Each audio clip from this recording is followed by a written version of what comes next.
They're going face first into a meat grinder that's only going to slightly bang them up, and they'll come out the other side largely intact and feeling that that was horrible. I'm sorry that it happened. It shouldn't have, but...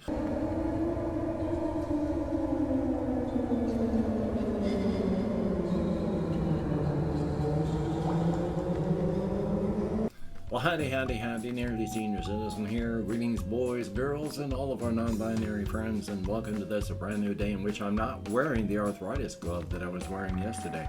It was more of a hassle because I only had the one, so thumbs up on that. Still, it is a day. It was very chilly last night, and I made a mistake. Because we're heading into fall and winter, I've been leaving the space heater here on at night and next over to the hamster cage so that little Ghost doesn't freeze. Well, last night when I went to bed, because it was warm, I did not turn on the space heater. I forgot. And I had the fan going on in the window. When I came in here in the morning, it was cold. And I was worried for little Ghost. I mean, hamsters are basically desert creatures. It gets chilly, they can go into torpor, and they may not survive that. But he was fine. He was absolutely fine. I made noise in his cage, and he hopped up and started coming around and digging and doing stuff, so he was good. And of course, front-loading the videos, hey, if you could toss me a like, that'd be very cool. If you could subscribe to the channel if you haven't, thumbs up for that. And of course, if you could leave me a comment, that would be double plus good. And I would like to thank each and every one of my Patreon patrons, these literally beautiful and literally awesome people who are, in fact, literally beautiful and literally awesome. Without these people's help, I and my pets would be hosed like Christmas monkeys. Trust me, being hosed like a Christmas monkey is not the way you want to be hosed. So if you would like to help keep me and my pets alive, I have the links to my Patreon. Links to my Patreon in the video description, and there's also links to a PayPal if you'd like to help me out without becoming a patron. And if you'd like to help me out without sending money at all, there's an Amazon wishlist link if you could check that out. And I also have a post office box where you could send me anything, postcards, keychains, whatever it is. I'll open it up in video. Thumbs up for that. Yay! A very good thing. Front loading of videos over. Hokey smokes. Yep, I did not do a ton yesterday. Life is life. I did do some external work. Oh, it's going to be another one of these days. Sorry about that. Some external work in that I did have a little bit of printing left up at the library. So I put some pages online into the printing queue, and then I went up to the library, and I have 30 cents, 3 pages left until the end of the month. So, thumbs up for that. You can do 440 pages basic. If you do anything extra, of course, it's going to cost extra. But you can do 440 singular or, 220 double-sided copies each and every month for free. So, I've got 3 copies left. Thumbs up for that. But I went up to the library during the daytime because they close at 3 o'clock on a temporary basis. They're supposed to be open until 7, but they close at 3. So I had to get up there during the daytime, and so I did that, and it was good. I printed the stuff out. In fact, I'm going to show you, because I've got back there's the NoteQuest notebook that I had the game NoteQuest Enhanced World in. I got another one of these notebooks. They're all I have now. I got to get smaller ones because these are kind of big. But these are errata pages and homebrew rules for D100 Dungeon and NoteQuest. Now, one of the things that was a big difference between the game NoteQuest and D100 Dungeon is under the standard game of D100 Dungeon, if you leave the dungeon, the quest is over. But a game like NoteQuest, you can keep going back in. The rooms may refresh and get more dangerous with new monsters, but if you have to leave because you're running low on stuff, you can. And then you can come back in and continue your adventure. If you do that in D100 Dungeon, that's it. You failed the quest, that's over, you can't go back in. Now, D100 Dungeon is an extremely granular game, and that if you can think of a system like, oh, what happens if you need to eat? Oh, there's rules for that. How about this? Oh, there's rules for that. Like this, there's rules for that. Breaks it down. You know, if you have equipment, it can get damaged, and then you have to replace it, and you can repair it. And there's systems for so much stuff. But then they have this expansion, which is the latest one, which is a world builder. You can travel around your world and create a world all randomly, and it's really, really cool that way.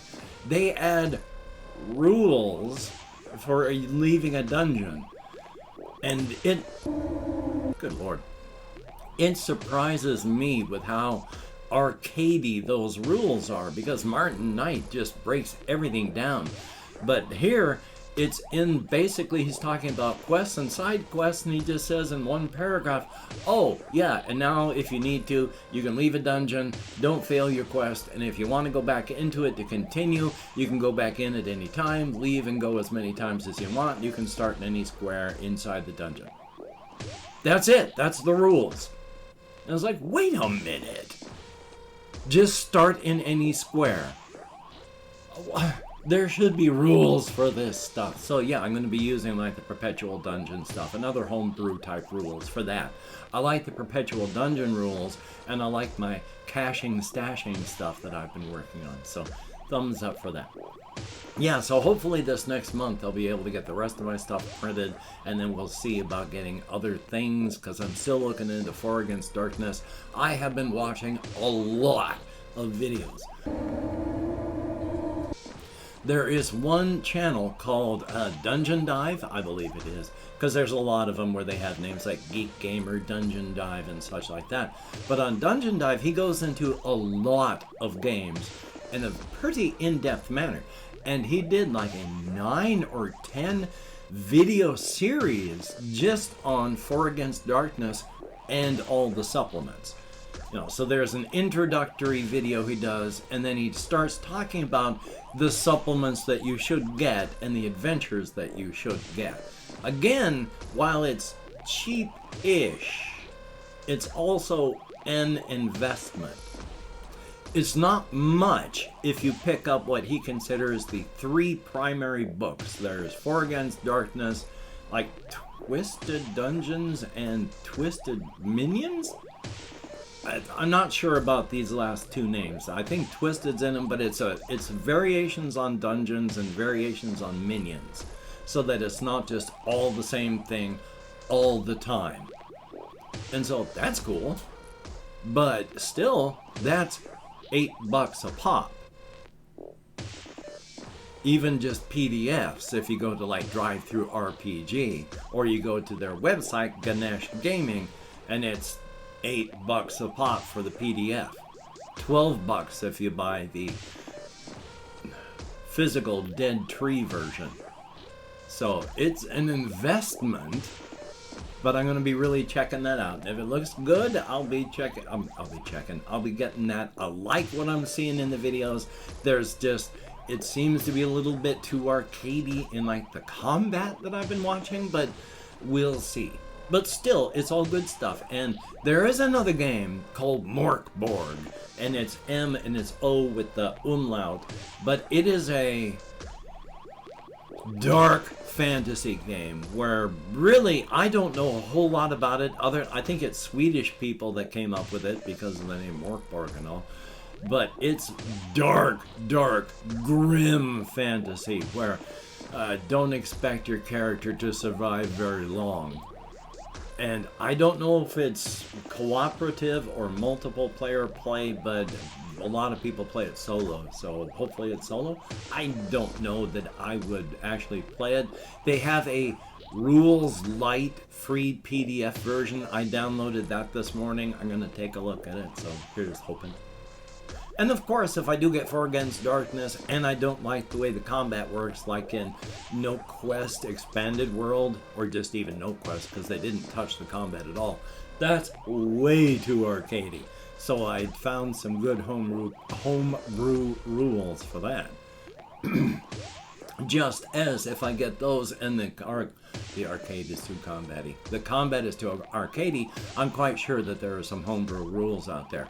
Just as even for D100 Dungeon, I downloaded some things that when you come up with the monster on the monster tables, you also, to add variation, roll a d6 to see if it's going to be the odd variant of the creature or the even variant of the creature. So you never really know what you're going up against. You can't get memorizing the tables. Thumbs up for that. Past that, just taking a look at what we have on the list here, it is not expected to get around 80 today, but we're going to be in the mid-70s. So it's still cold at night and then warm during the daytime, so yay. Lots of spiders outside. One spider was in the driveway and I'd accidentally walked through its anchor line and tore the web apart, and I felt terrible. There have been more spiders now out there, and I'm trying to be careful not to wipe their webs out when I go out walking. I still am coated with webs when I come back from my walkies. And this morning, just walking out in the hallway, I had to go down to the bathroom. Of course, I just woke up and thump, web across the face in the hallway. So, looked around to see what kind of spiders there were, and there were still just the 3 that I had seen before, so somebody was industrious during the night.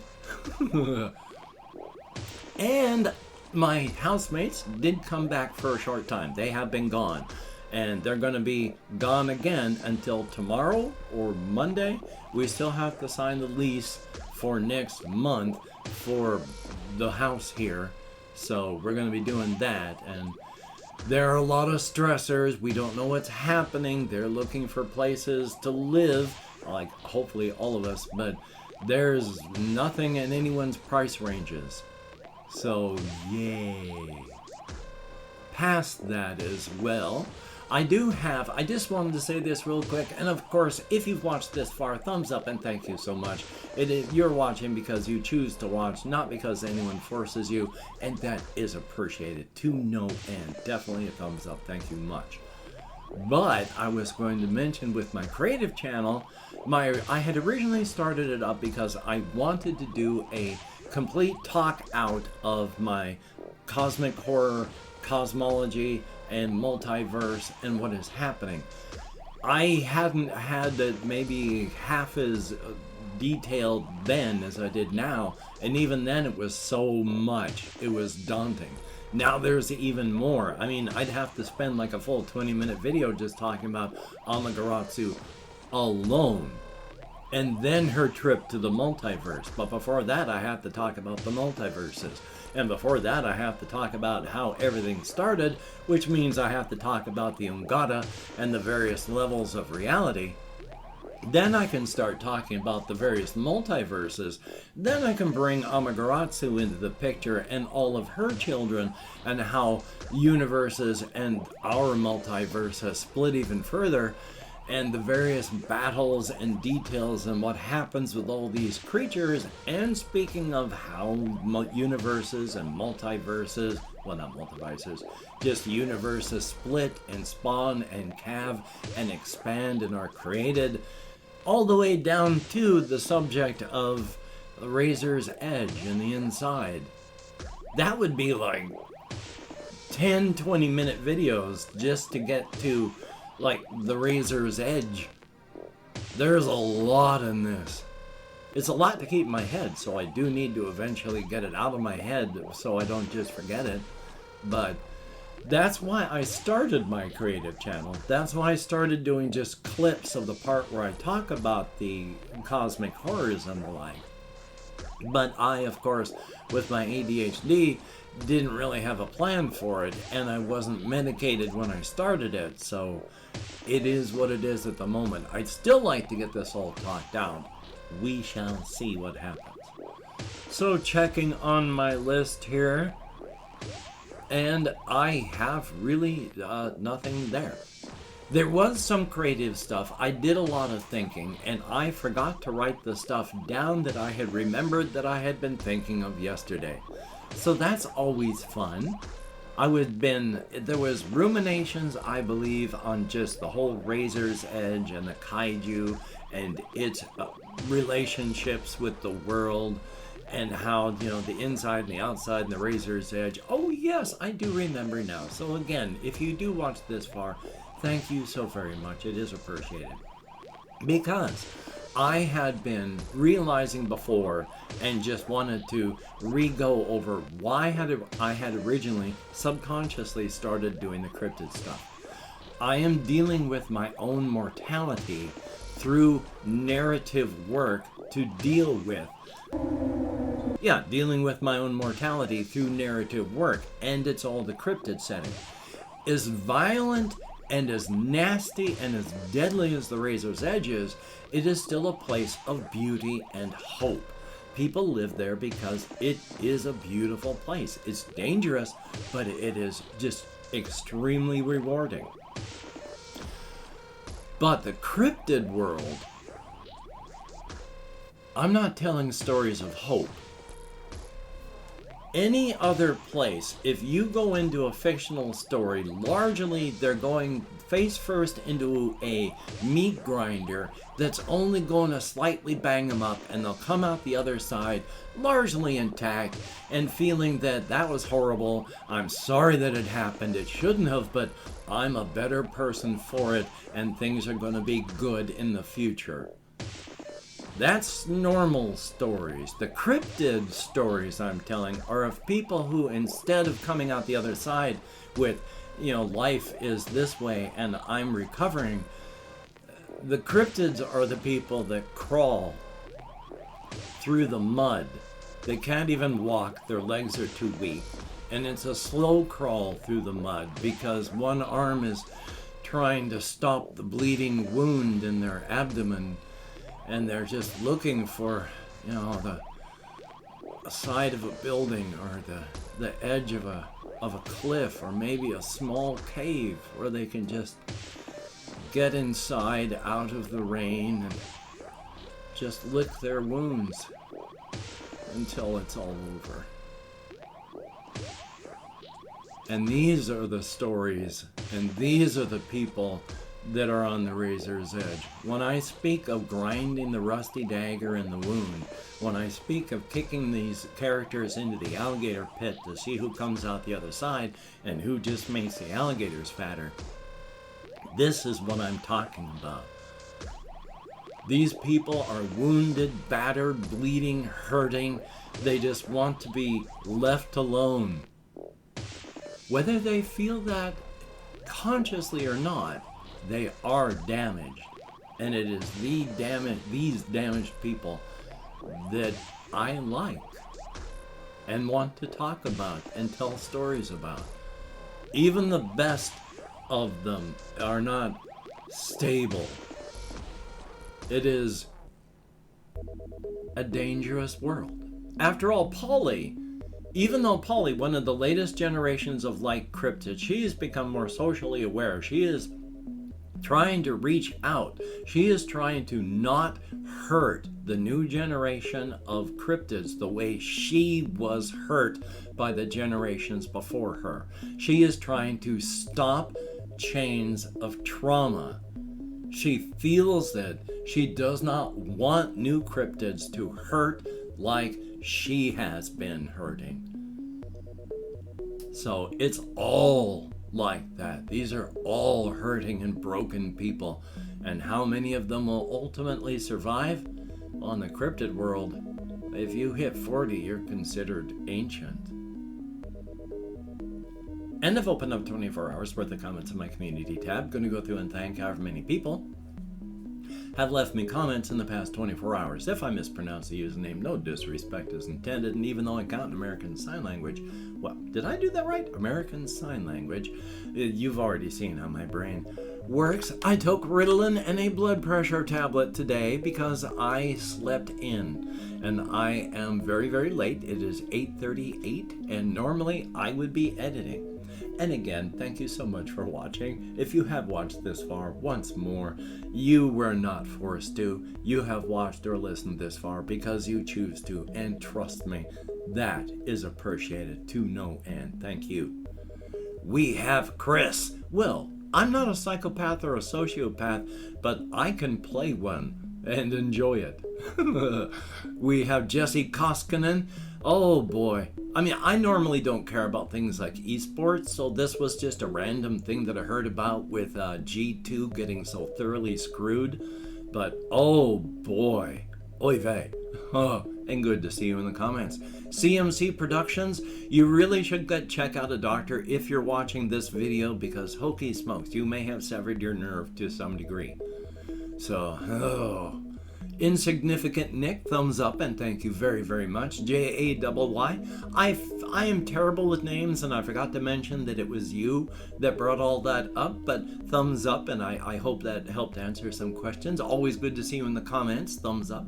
Loco5, greatly appreciated and thank you very, very much. And yeah, basically children destroying anthills, senseless and unimportant, devastating to ants. Yeah, that's about the way the kaiju looks upon it, except it would look upon us as fire ants, even though we're not.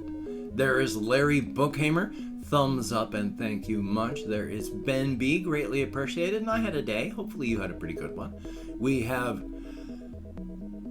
I could try to pronounce it, but I'm sure I would do a terrible job. Fumikagetokyoyami. I would say Fumakagi Tokuyami, but I'm an American speaker and I'm sure I screwed that up badly. But thank you very, very much, and I will look up that and try to do a reaction. We have RJ Mitchell, always go, well, yeah, it is good to see you in the comments because I have become accustomed to seeing your name. So thumbs up. 10 people who left me comments in the past 24 hours. You get me out of my head and into the world and dealing with real people. So thumbs up and thank you. Today, being a weekend, I am going to be doing, hopefully, pen and paper solo RPG stuff. Not a ton of room, so it's always a little bit of a hassle doing setup. So thumbs up for that. Hopefully you can get done what you want to get done, even if it's just relaxing. Thumbs up for that. And of course, there are illnesses and such. A couple years back, when we first started in this pandemic, we considered 100,000 deaths in the United States to be far too much. This year, we've lost 400,000 people, and everyone has considered the pandemic over. It ain't over. And you don't need to get sick from anything else. You don't need tuberculosis, like I caught. You don't need to get polio, which is coming back. So just please be careful. Take appropriate precautions for your situation and location. You don't need to get sick and possibly die. You don't need to get anybody else sick and possibly kill them. Wait until much longer before you throw your corpse onto the end-of-life corpse pile. So, until we meet again, you take care. Have a great day today. I will see you on the flip side, and that is a very good thing.